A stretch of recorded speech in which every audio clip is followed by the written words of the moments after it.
Magandang araw mga kalakbay. Diya daron diri sa lungsod sa Inatilan.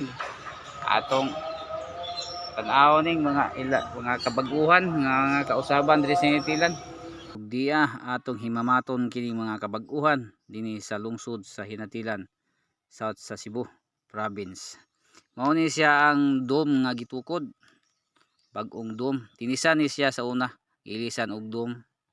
Pwede ni mahild ini mga dula, mga sports ug uban pang mga kalingawan tulad sa mga parehas mga konserto, mga concert og diha ang simbahan og munisipyo nga bag-o. Tiara ang karaan nga munisipyo. O dira monumento. Karaan nga munisipyo og kanang naa sa tapad mao na ang bag-o nga munisipyo. Diara ang simbahan.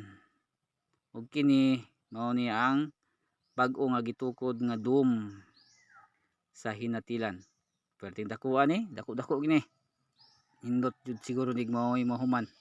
Ug diring dapita nga side mao ni ang diri sa ibabaw, diri dapita sa atbang sa San Pedro kalungsod nga monumento.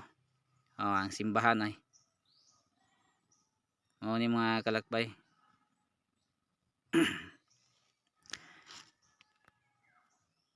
Mao ni mga kabaguhan sa Inatilan. Mao ni ang gitukod nga dako nga dome diri nimo makita sa ibabaw nga side. Oo, di mga kalakbay. Ug makita nato ang munisipyo nga bag-o.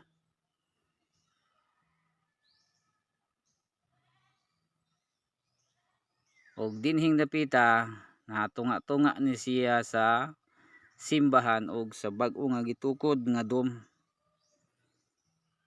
Nanata diri sa mo'y gitawag namo sa una nga island. Mao ni ang dome hapit na mahuman. Og makita ang munisipyo nga bag-o. Og diri ko sa ibabaw sa munisipyo nga bag-o. Makita nato ang view sa taas. Muni ang simbahan sa Inatilan. Ilang gibag-uhuan og pintal. Kani nga highway, kalsada padulong ni siya sa highway sa ibabaw. Ug diara ang dome, makita na. Diya ang highway mapadulong ni siya sa ibabaw. Ug kani nga kalsada padulong sa San Roque. Ya mga kalakbay. Kani padulong sa ibabaw nga kalsada, padulong ni sa highway. Dako ang kalsada. Mao ni ang dome.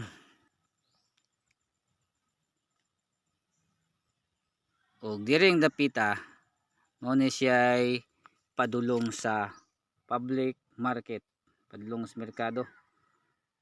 Or gitawag sa unang panahon nga sa mga katigulangan Tiangge, mo may atong madunggan kasagaran sa una sa bata pa ta.